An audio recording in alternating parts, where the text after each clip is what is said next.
Hey everyone, and welcome back to the channel. Today we've got this Toro Z Master Commercial mower. It's got the Kohler Command Pro. It's a CV742 on it. Customer brought it in and said that it will not stay running off a choke. It barely starts, and they brought some parts along with it because they think they know what the issue is. I'm going to go through the full diagnostics and repair and either replace that part or show you how to get this taken care of if you have the same or a similar issue on your Toro Z Master mower. Don't forget to hit those like and subscribe buttons as we go along if you enjoy the content.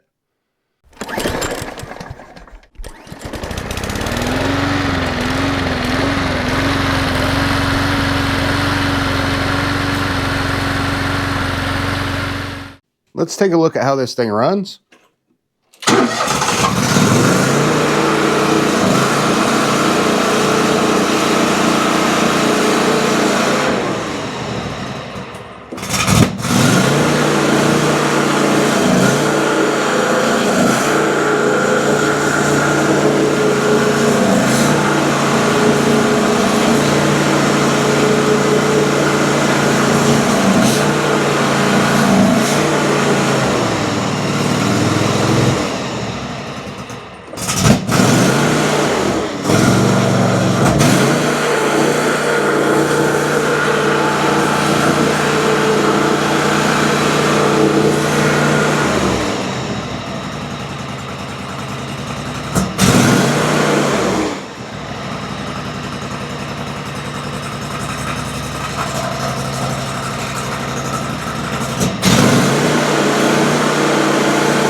This engine is running very erratically.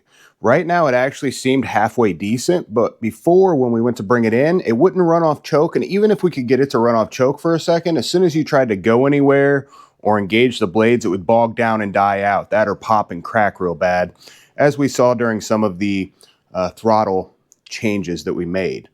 When you have an issue that presents like that, it's most likely a fuel-related issue. Either the fuel quality is bad or the carburetor has an issue with gunk in it or some sort of blockage. You do want to check the air filter, though, and make sure it's not plugged up, because if you're not getting enough air, it can cause these same kind of things and symptoms. I always like to pull one plug wire off of each side to make sure that each cylinder will run independently. You've got one cylinder over here and one on the other side. They should both run without the other. The plug wires are kind of hard to get to here, but you can take those off, which I did before. If you take this side off, it should still run with just that other one plugged in. Same thing goes for the other side. When you do that, you can tell a lot about the health of an engine. If it doesn't run on one side or the other, you would want to test the spark. Very easy to test the spark by just pulling the wire off, plugging the plug in, and you can use the original one that's in there. That'll test the spark plug at the same time. But if you insulate yourself and just hold it against the block, against the metal somewhere, you should see a nice blue spark in between the inside and the outside probe. Make sure that both ignition coils are firing. If both ignition coils are firing, that would point you then towards a valve train issue. If either one of these won't fire independently, though, you've got to dive deeper into that. Here, that's not the case. I suspect that we have an issue with fuel quality, with water in the fuel, or something to that effect. But the thing they sent with it was a carburetor. They actually sent a brand new carburetor. They said that they had already tried to clean the carburetor, that they had flushed everything out, that there was some bad gas in it, but it didn't work. So they want us to replace the carburetor. Well, if they already cleaned the carburetor, they would have already had it off. Why wouldn't they have just replaced the carburetor themselves? Something doesn't add up about that, but many times when customers bring things in, they don't add up. We'll go through our own diagnostics just to make sure. That's why I always like to test those cylinders first, because people will mistake an ignition coil issue or low power issue for a carburetor issue when they start reading online. It's just the way it goes. First, we're going to test fuel quality. I will pull the fuel line off at the carburetor here off of the fuel pump, and we'll see what the flow is. We'll see if there's any cloudiness or moisture to it at all, and we'll see if it is an actual good fuel like they say it is. I've got a clear jar The fuel line attaches right at the top of the carburetor. There's just a clamp to pull off. And then you can twist and pull from there. Be careful not to leak it all over the exhaust like I just did, especially if you have a hot exhaust. You can cause a fire pretty easily. I'm going to hold it, and we're going to see as we turn it over, as we start it, what happens.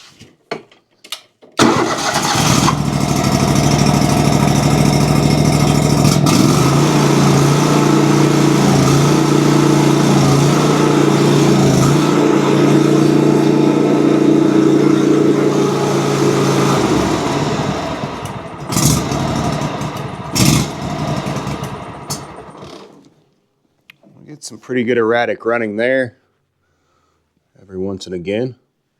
But if you look at that fuel, what do you see in the bottom of it? What's that layer in the bottom? I'll get a little better view. One of the most important things was mist. When you see this jar and the amount of water that's at the bottom of it, that quickly tells you it wasn't flushed out enough. This top is extremely milky and the bottom is just pure water. Very easy to tell that, and it's very easy to test if you just take a little bit of a sample. Maybe they did clean the carb well, maybe that was all cleaned out, maybe they did it without even removing it from the machine. I'm not sure, but they didn't do a good enough job of flushing the fuel out. I'm going to show you how to get this back taken care of if you have the same issue going on, whether it's bad fuel or whether you have a dirty carburetor. We need to drain this tank completely and dry it out. I've got just a regular 12-volt fuel pump that hooks up with a couple alligator clips to the battery, and it will pull the fuel. If you look for your fuel filter, you'll pull off the fuel line right there from the fuel pump. It's already got the clamp removed. It was never put back on. We can pull that up, and it looks like a new filter. Pull that up, get everything installed, and we'll start to pump this. So it's done here shortly. It doesn't take a whole lot out per minute with this setup I have here. I think it's only like 2 or 3 gallons a minute, but it shouldn't take a whole long time before we're completely drained.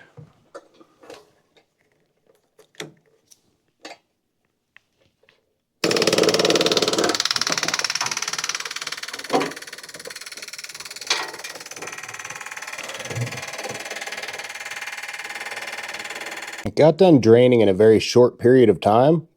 I'm not sure if you can see or not though. Looking in the tank, there's still a lot of gas down in there.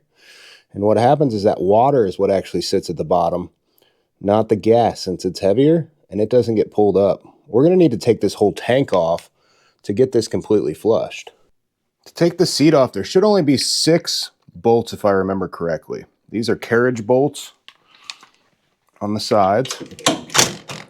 It's real hard to get in there because it's got these guards. Pull this guard back, kind of out of the way.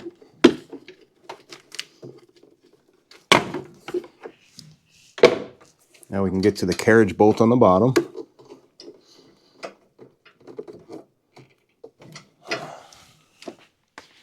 I want to get tight there right at the end, of course.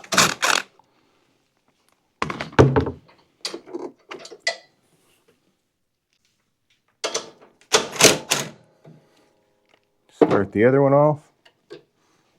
Same thing, we'll remove the cover, get better access. Carriage bolt out. Now we've got one on each side of the seat.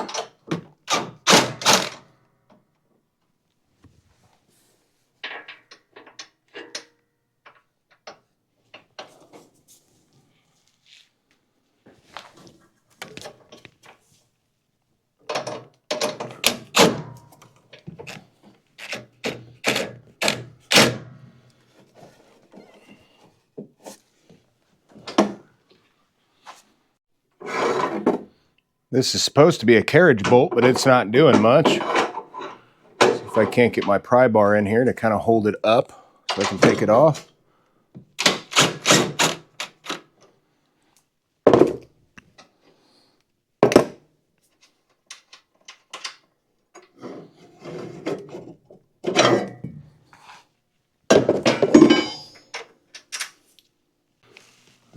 Look at the one over here. Seems like that one might have actually stayed in like it was supposed to. Nice. The last two are 2 bolts on the front.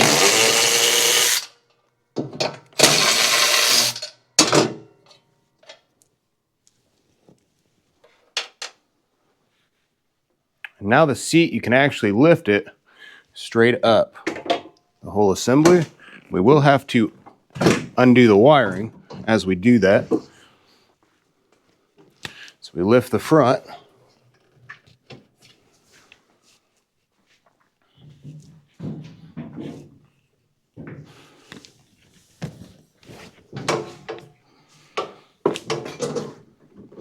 Lift the front of the seat out of the notches. Still have to undo the wiring. This is heavier than I'll get at. Looks like we've got to actually take the 2 off of the arm guards to give us a little more room, because it can't come straight up and off with those on there. You can take that completely off or just pull it to the side.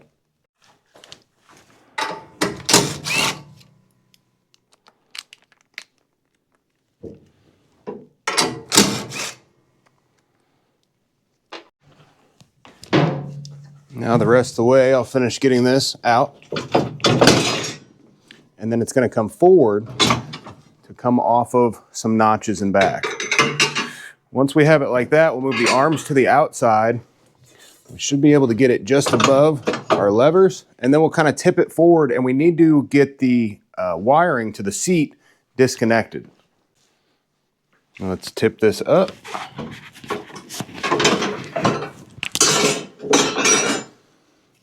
And the wiring is just one connector. Looks like, not sure exactly how it disconnects. It just comes up and out. And there's also another one down below here. Not sure exactly where it connects to. I'm just going to lean this seat forward though, so it's out of the way.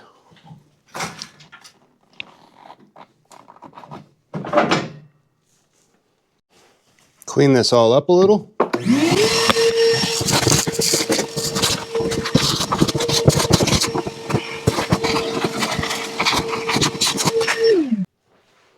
This tank is completely free. The seat kind of just holds it in. I'm going to take these grommets out. I'm just going to pull that right out. I'm not too worried about the little bit of debris that could get down in there. The more clean you have it, the better. Because I'm going to completely clean and dry this out with it being out. The littler the better. It does have a screen on the end. You'll want to check that. Make sure that there's no debris caught in there. That's good that these have it. There's a lot of different manufacturers that don't even do that anymore. I will replace these grommets while we're here. I don't want that to deteriorate. It doesn't look like anybody's been in here in quite a while. Can't imagine why. This thing only has 438 hours on it. So that's the fuel line one. And then we've got one for the EPA line. It's basically just a vent tube that goes back to the air cleaner box. So there's nothing to it. It's kind of the same thing, but it doesn't go down in the tank. We'll hold those to the side, get them out of our way, and then we'll pull the tank all the way off.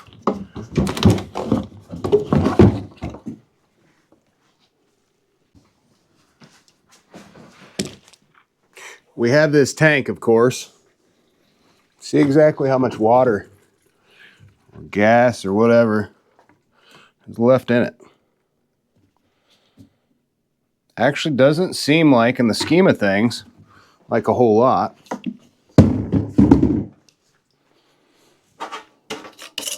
I had this completely clean though.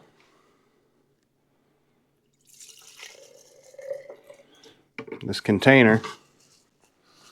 And that's what we get. Pretty well all milky water and a bunch of debris stuck at the bottom. And I'm sure it would settle out. It is. Water's settling out like crazy. Wonder how much water is actually in there. Regardless, if you just try to pull the fuel out of the tank from the top like that or extract it out, you're still going to miss some. I mean, even this much water, it's still going to start to pull that stuff back up, especially as you bounce around and everything. You really need to pull it off. And then once it's pulled off, we dumped everything, obviously. I'm going to let it sit like this and dry for a little bit, and then I'm going to blow out the tank. So I'm going to blow the tank out, and then I'm going to use some carburetor cleaner and keep spraying it down in there until I'm confident that there's no more water in this tank at all. Slosh it all around in there real good. You can also use your fuel if you want. If you've got some good fuel, throw a little bit of fuel in there, slosh it around. That'll kind of absorb the water. It'll wash that out, dump it again. But make sure it's completely clean in here, and make sure all around the holes is completely clean also. You do not want any of that debris getting down in there. It'll be right back in your fuel system.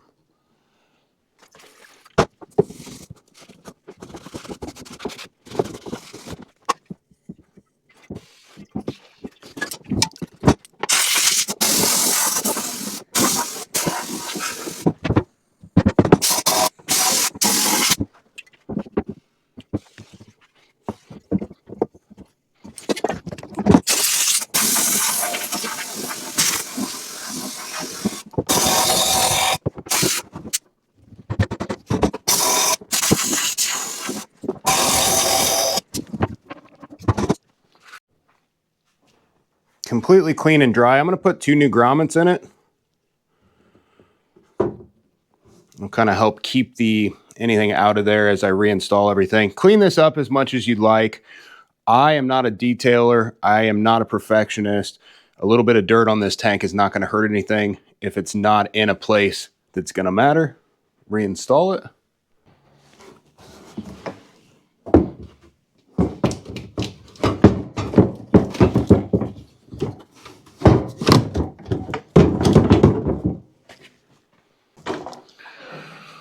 We do have the other end of this fuel line disconnected. Now is a good time to go ahead and backfeed through that fuel line and blow anything out that is in the system there.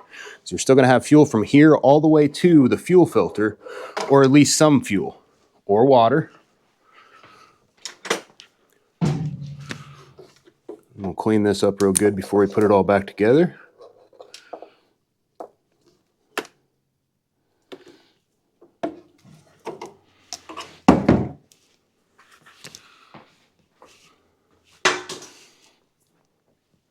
Got that other one going into the tank currently.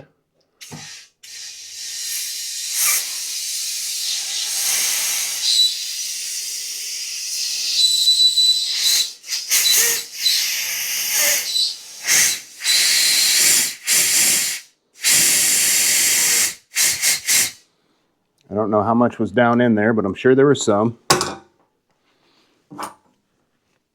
Same thing goes for here. Doesn't really look like there was anything. Nothing really in there, which is fine. It still doesn't hurt to do it.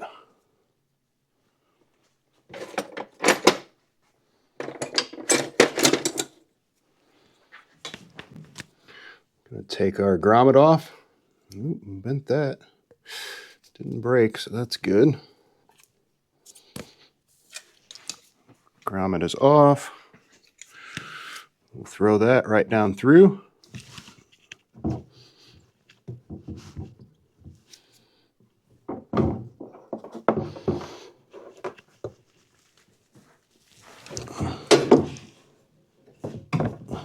going to make sure that kind of goes at that same angle that it was at.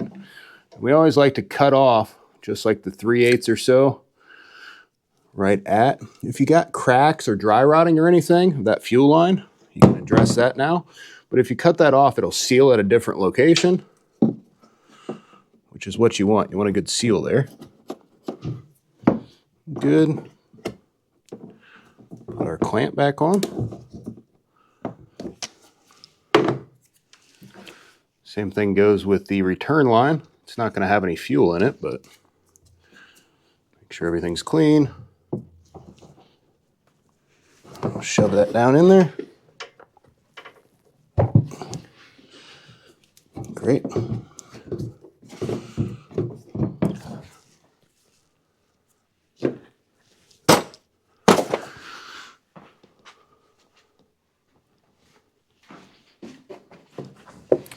Now we can pull our seat back a little bit and we'll hook this seat switch back.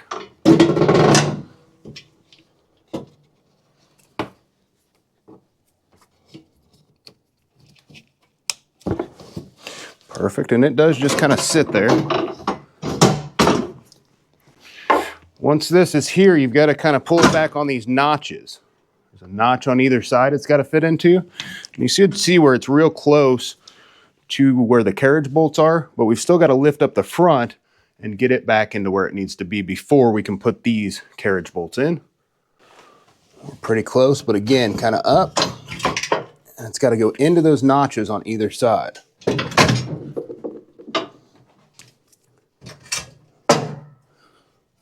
Don't want to pinch your fingers as you do this. Seems like that right side's in pretty good, but the left side still isn't. Get a little bit closer.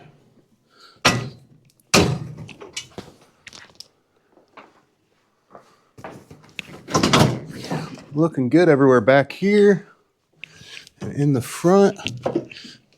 Yep.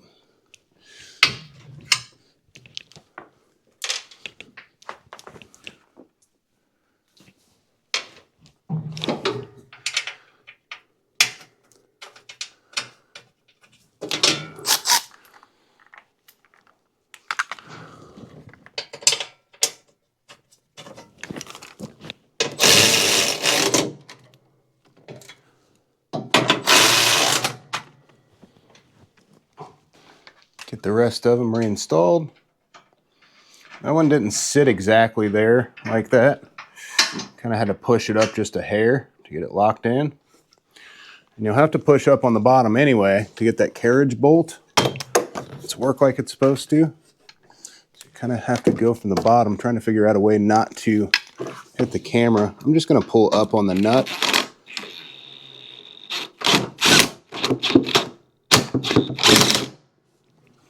Didn't work real well. My little mini pry bar like I did on the other side when it wouldn't come out.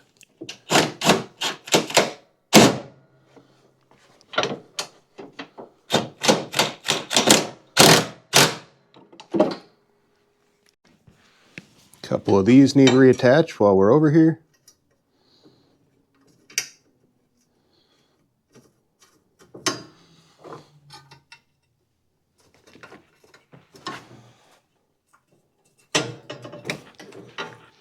Weird, that one looked like it was going in crooked, but threaded right in. Just using the same location that they were before.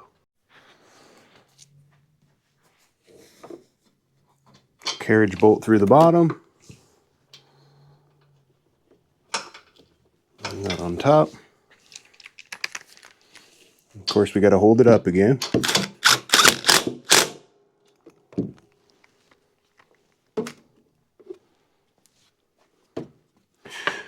And this one goes back over here as our cover.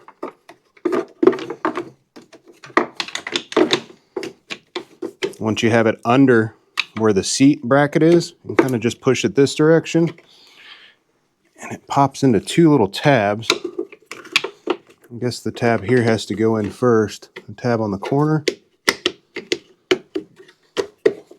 And now it's locked back into place. Same thing on the other side.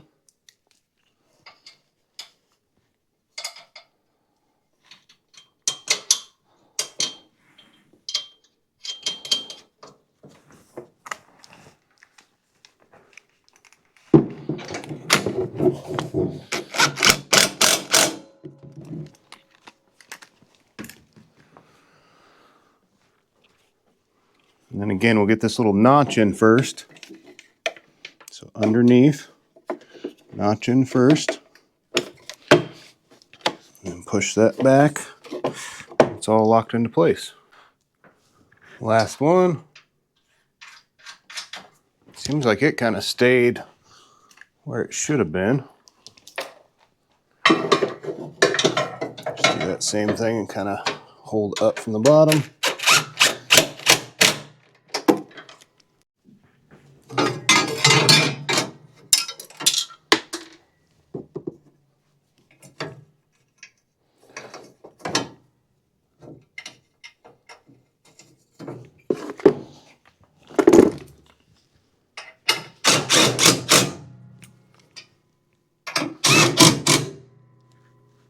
The whole fuel system is now completely flushed all the way to the fuel pump. All we have to do is get the carburetor addressed to get this back running right. Pull the line off the carb. Still had some in there. We will flush that out before we put it back together. I'm going to use my 10 millimeter and take out the 4 bolts, or 4 nuts, I'm sorry, on the front of the carburetor.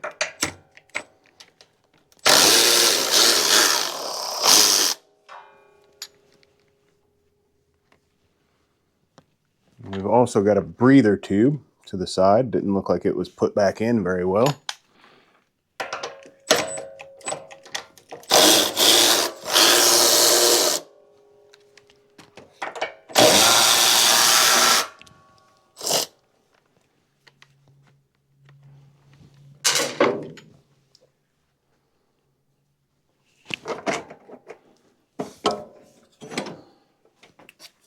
We are supposed to have, on the back side, there's supposed to be 2 bolts holding the air filter cover, and then we've got 1 breather tube we've got to disconnect. Those bolts are missing though. 2 that go in from the back side. Supposed to go through this bracket over here, and they're not. But we're at the carburetor. Pretty easy journey there without some of these stuff. To take the carburetor off, we'll just push this little keeper over. And the linkage will push backwards. You want to make sure not to lose that because it'll fall out of there, fly everywhere. Set it to the side. We've got the linkage that likes to hang out. I'm going to take it out, but going back in, it goes from the inside, hooks around, and then swings up in order to go into the back side of this, just like such. Now we have, if we pull it out a little bit, there's a linkage at the bottom. That one's going to be a little harder to show. Looks like when whoever put it back on, they didn't get the spring for the governor back on there. For the bottom one, take this spring off and get it out of the way. I believe it usually goes around the linkage. I'll double check that before we put it back on. Goes into the small hole. So that governor linkage should actually be inside this instead of outside. We'll move our little keeper over. Just pushes to the side, just like that other one. And then the linkage comes out to the front. Now that little black piece also, you won't want to lose it. Goes in the far circle for this one to the right. From there, we've just got a connection on the solenoid on the left side. We will have to just grab a hold of the connector and pull it straight down. Kind of hard to show, but this connector pulls straight out of that one. And then there's one more solenoid in the back. I forgot this one had 2.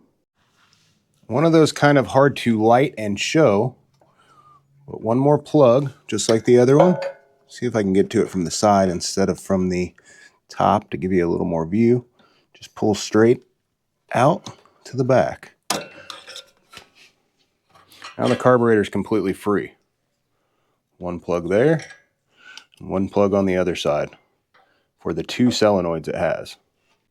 We've got the carburetor off, all ready to go. Regardless of what the customer says, I am going to show you how to clean this, whether they want it cleaned or whether they just want to replace it with what they brought.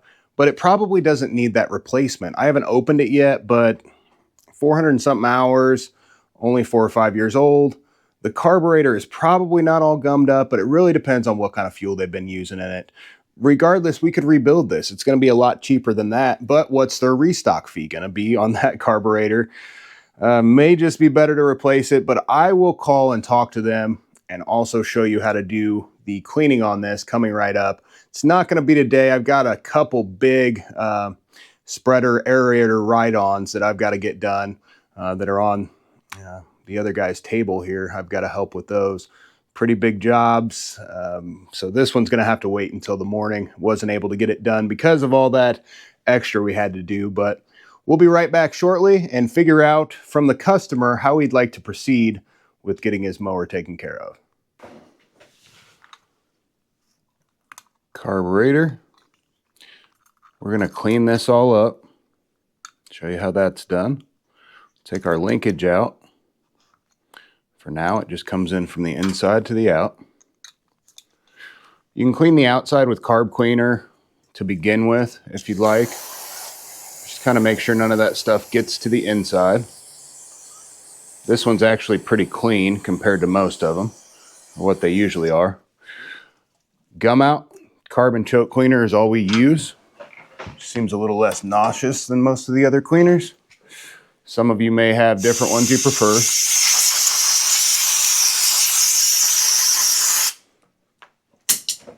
As soon as you get that on these hoses, get all that black all over you sometimes. Just depends on how old they are. Now you will notice that this has 2 fuel solenoids on it.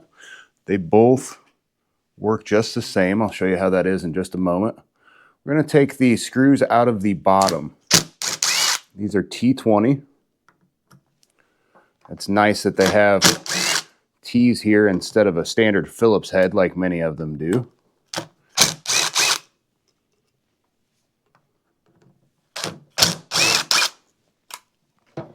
The 4 out of the bottom, and then we're going to just pry and take that hose off. Be kind of careful with that if you don't have any on hand, because it will deteriorate on you pretty quick. Now the whole bowl will come off. Oh, somebody has been in it.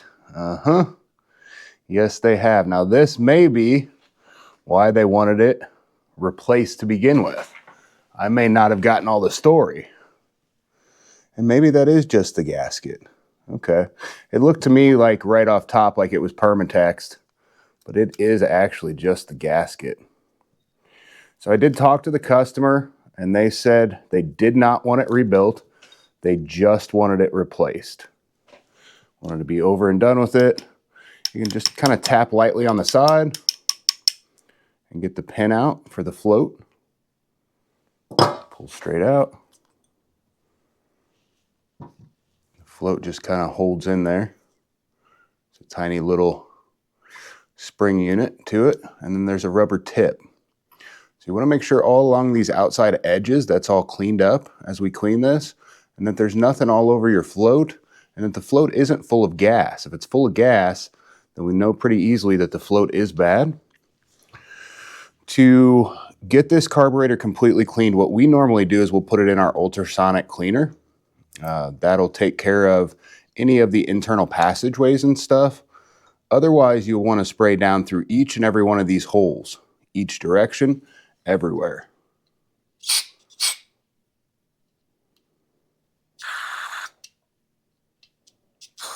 I don't have the ultrasonic on right now. See that one? I thought it was plugged for a second.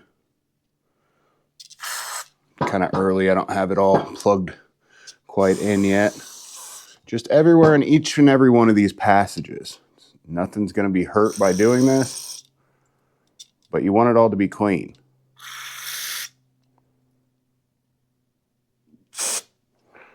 And that one didn't seem like it went straight through, but you will want to make sure that's the case.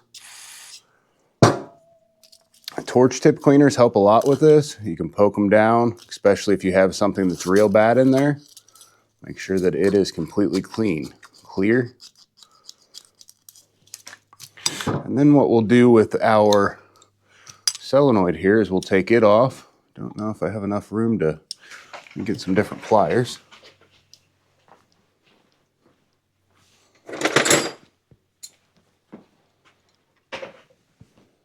See if we can take those off with it. That one's kind of in a bad spot to be able to get off. Try just, yeah, it seems loose too. So I think this thing has been open before. And what that should do is it should spring right back out and open, and this rubber should be good. It shouldn't be soft or coming off. This one's working good. Spray down through there.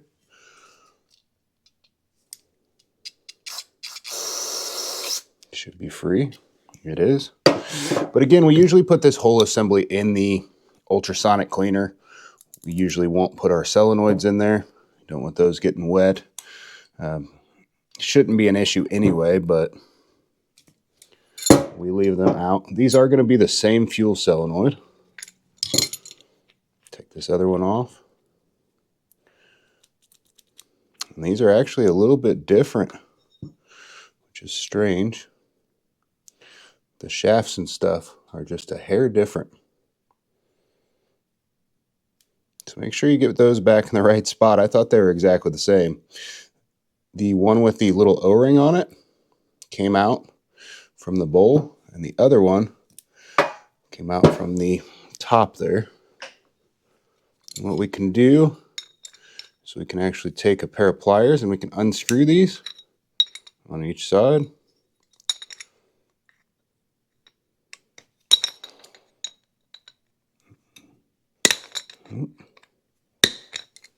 Doesn't want to work. Might just get a, not sure what size wrench it is, but I might just get a wrench to do that.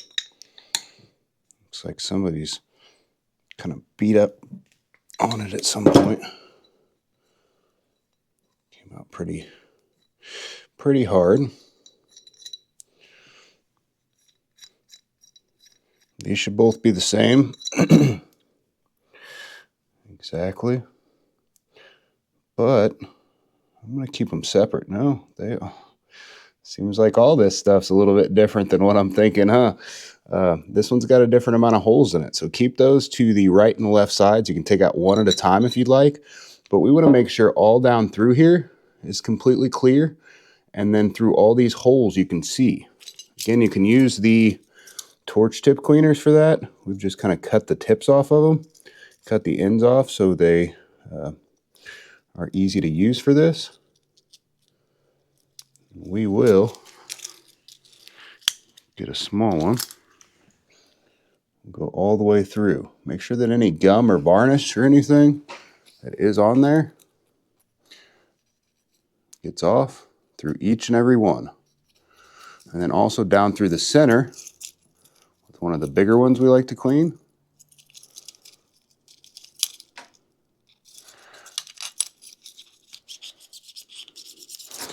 You use a lot of carb cleaner and compressed air. Make sure that that spray is good in each direction. Should get a real good spray. I'm going to just leave that to the right here. Hopefully I got that back in the right one. I'm not too worried about it since we're actually not putting this back together, but and you've got a couple jets down in here. I don't think that's quite a big enough screwdriver. You want a big enough screwdriver that you hit all of the surface area well. You're going to push as you turn. If you don't, you'll strip out that brass. You've got to make sure that that's completely clean. Straight down through. Shouldn't have any gum or varnish or anything in it on each side. We're going to keep these separate again. I'm not sure why they've got different amount of holes. We'll keep one left and one right.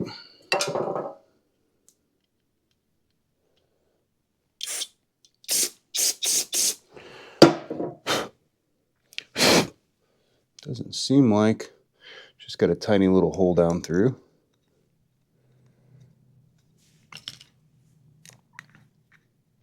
We can, while we have it out, spray down through the jets and everything.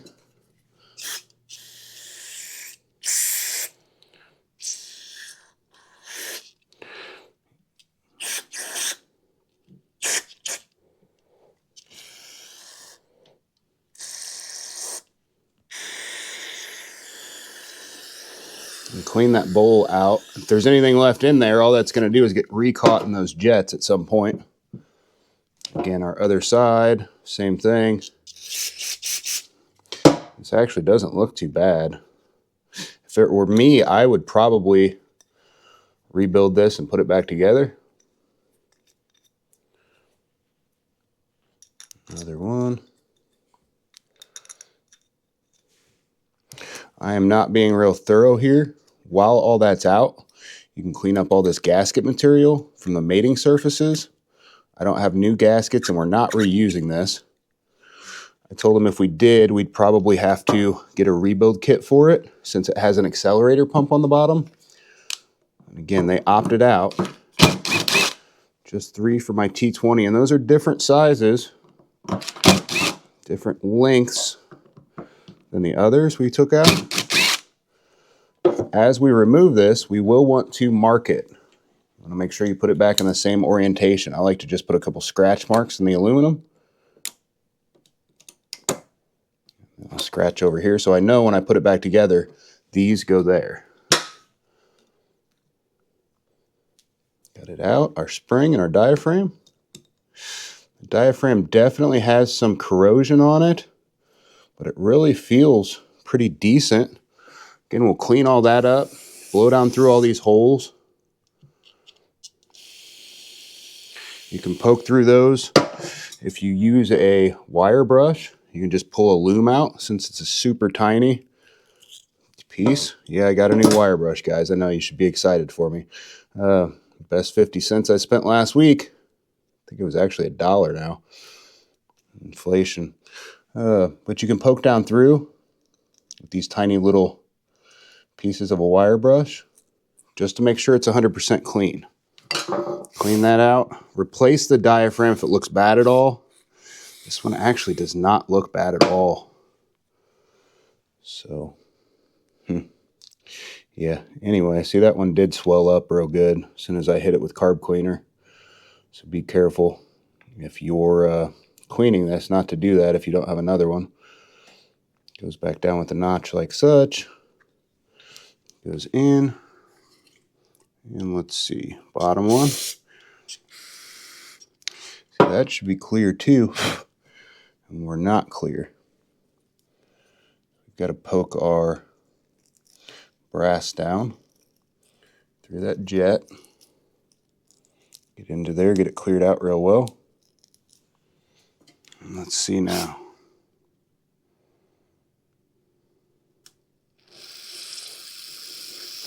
We're getting some flow out of it.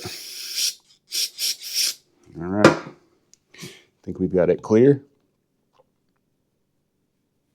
Put our spring back on. And we will reinstall. I think I've probably got to let this camera cool off for a minute. It's been going a good 12 minutes solid. It usually doesn't shut off much after that. Love the picture quality, but it is kind of a pain. To test the fuel solenoid, all we're going to do is plug it in and see if it works. Once we turn it on, it should suck in, and when we turn it on, it should spring back out. If it's not doing that, then you're going to need to clean down in there real well. On, off, on, off. This one is working exactly how it should. Each time it springs in and out. And both of these wires work exactly the same. They're basically after fire solenoids, so it turns off the fuel when you shut off the machine.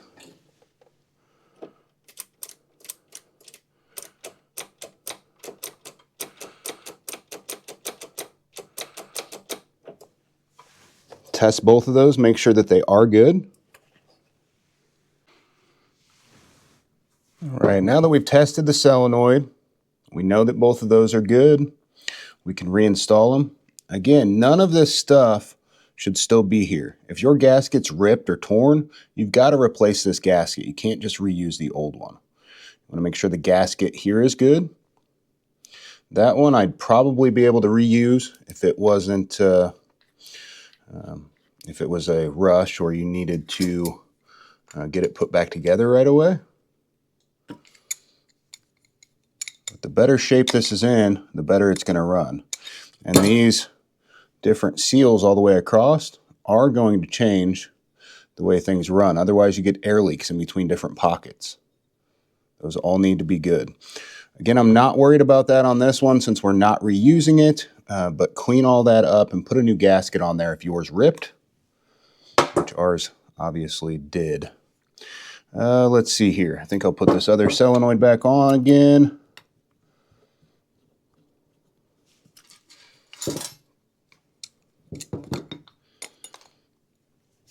It's just a really weird spot for where they put it to get it to come off. Our jet and everything, remember, all along these edges, especially if there's any flakes or varnish, and if that rubber is not completely springy or has a line anywhere in it, you will replace it. Just slides down in, and one more time, that should be sprung out. If it's not, replace that jet, slide it down in. This seat here has to be completely clean too.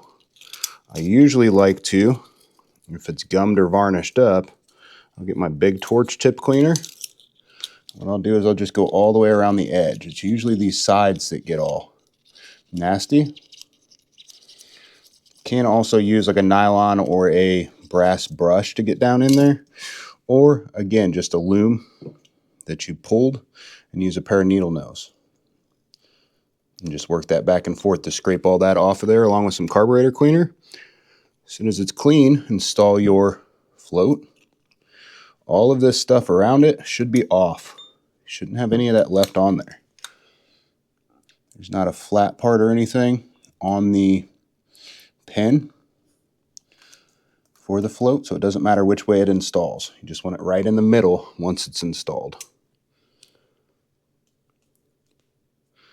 Put our gasket on here. Not sure if I got that backwards or not. It doesn't matter which way it goes, if it's the original or, if it's a new gasket. But if it's the old one you're trying to save and put back on, be aware of that. I'm sure somebody had this open, otherwise it would have been hard to pull the bottom bowl off.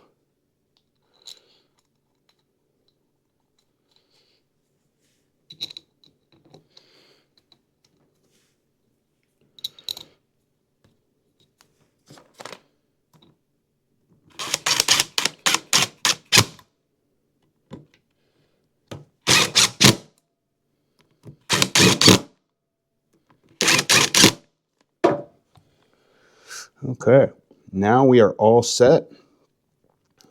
Get this back on. We're all set and ready to rock. That is all there is to it. Now, this piece does actually come off the carburetor, and there's another gasket under there, but there's no reason to take that off. All of these passageways you can get to from either the hose up top here or from the back side, spraying down through. You can take this hose off also and spray down in those passageways. Honestly, the ones I just used are going to clean all that out anyway.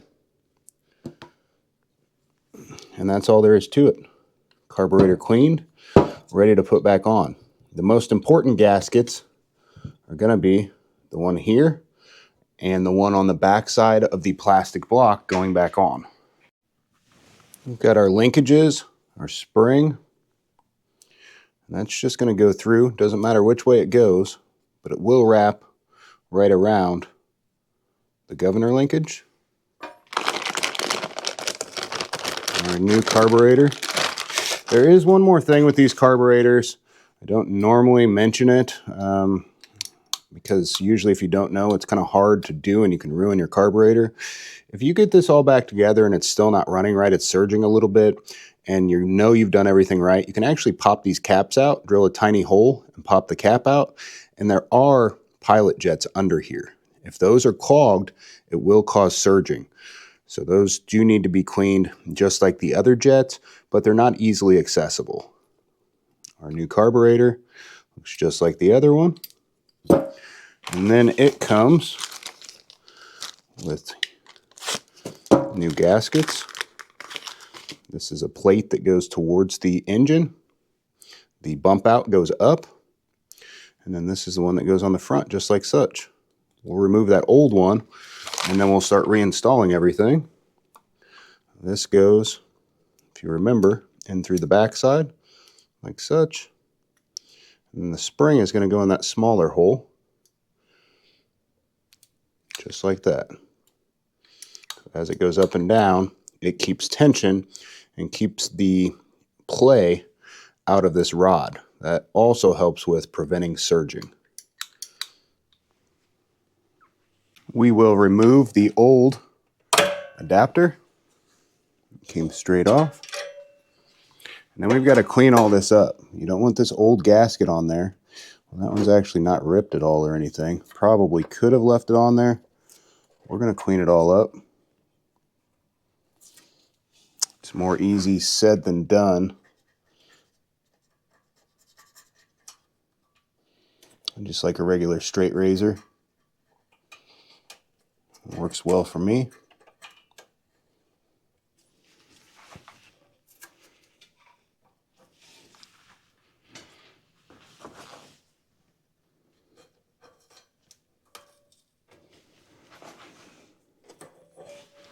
I was just going to do it off camera, but I'll do it on camera.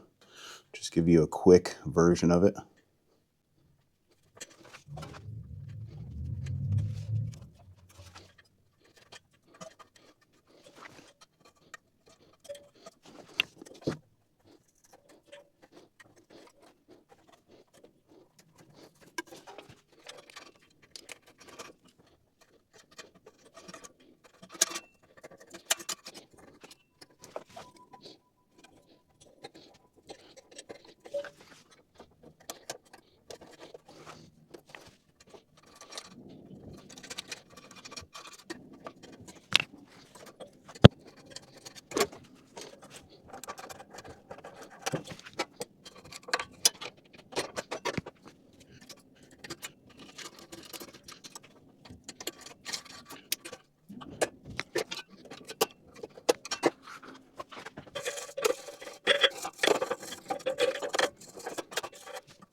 Once you make sure this is completely clear, we'll want to put our spacer or insulator here. It's got gaskets on both sides. Again, that notch goes up as you slide it on, but that's got to be completely clear. Use whatever you'd like, razor blade, screwdriver. I finish off with a wire brush normally. And first we'll plug this in as we are installing this. I want to go just a ways back to it, and we'll plug it in before we push that carburetor all the way up on there. Got to kind of lift up on this. I guess I could go ahead and, let's see here, choke it, which will bring that choke rod up and out of our way.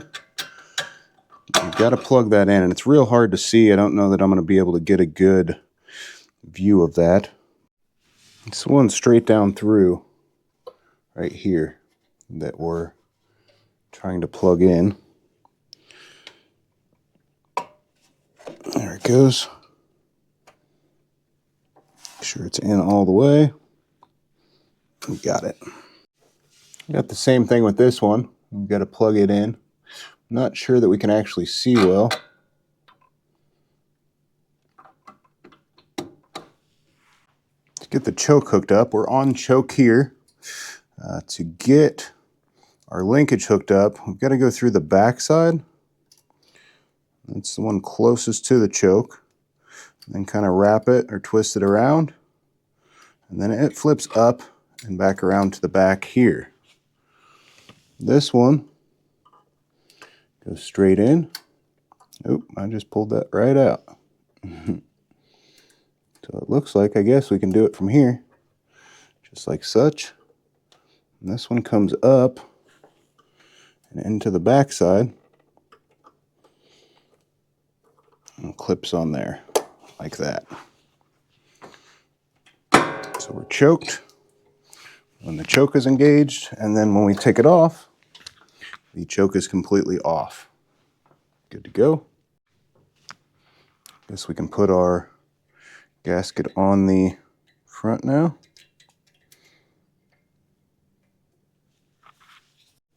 Hopefully I can decently get this. Kind of hard to get a good view, but from the back side is where our little lock is going to go, just like such, through that front hole. And then we're going to, I always like to get the spring on next, and the small hole next to it.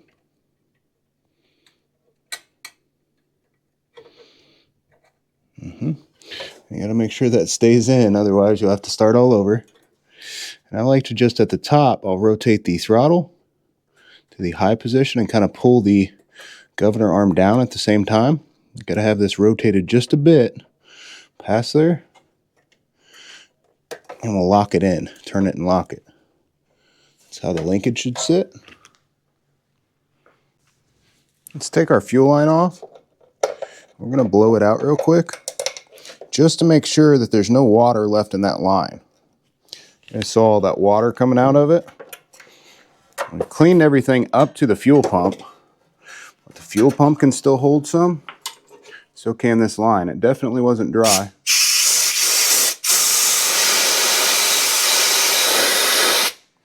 All clean now.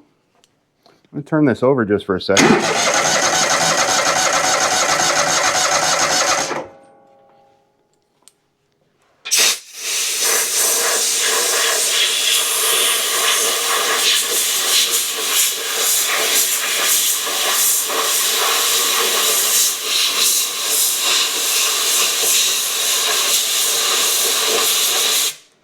As you blow over the top of it, if you have an air compressor, it'll kind of siphon everything out of that fuel pump.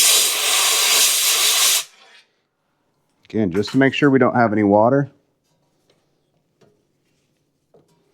The last thing you want when you just replace the carb. Snip that back just a hair again. Not sure if it was this side or that side, but it really doesn't matter which goes where.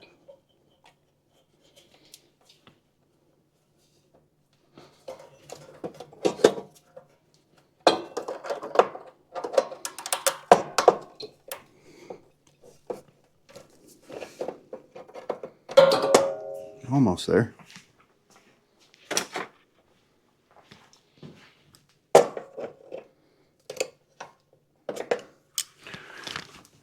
Now let's get our line on, the carburetor itself.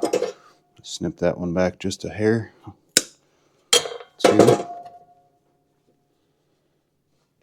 don't want to go too far, you won't have enough to stretch, but it makes a solid seal when you put it back on there. And you can do this part last. Sometimes it makes it a little bit easier to get that air cleaner cover on. But for me, I think it's just as easy this way. Figure out where I put that. All right, found it on the other side, over by the deck. Again, this just goes straight on.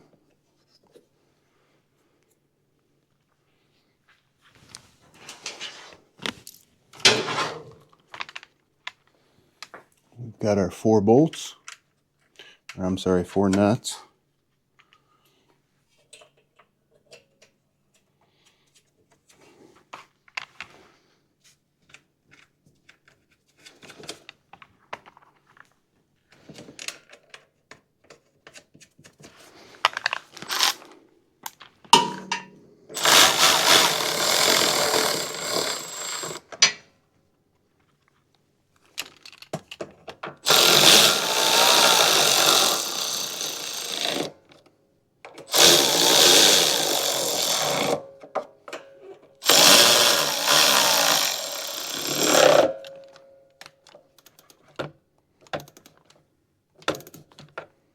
You don't just want to crank these down. You can break that plastic insulator in back. If you go too tight. Don't get me wrong, you want them nice and snug, but don't just sit there and crank on them.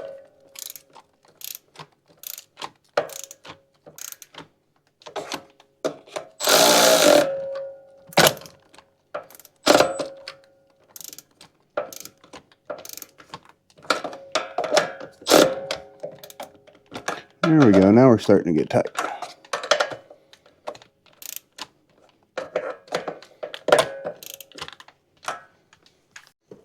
We do have the breather. Needs to go back in location. Make sure if it's torn or anything, you want to replace that. There's a hole right here. Make sure that's clean too. Just push in the back side. Push in the front side. Make sure it's in that notch real well. This one is. Over here we do have these couple missing bolts. I'll have to get some new ones for that. I'm sure I got some laying around somewhere. Find some with the correct thread. Put our other breather tube, and that's the one that actually comes from the tank for the vent there. I think it's got a little one-way valve here. I'm not 100% sure, but normally I would replace the fuel filter, but this one's perfect and has no fluid in it. We blew it out, and it was brand new. Of course, that was before it had some water ran through it. The safe bet here would be to replace it again. But yeah, I don't know that they want to pay that much for another fuel filter that they just purchased when it's dry. So I think we're good. We're going to get some fuel in it and we're going to fire it up.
Well, not the most super simple repair there ever was. It would be a lot easier if they had better access to flush the fuel tank and actually get all of that fuel out of there.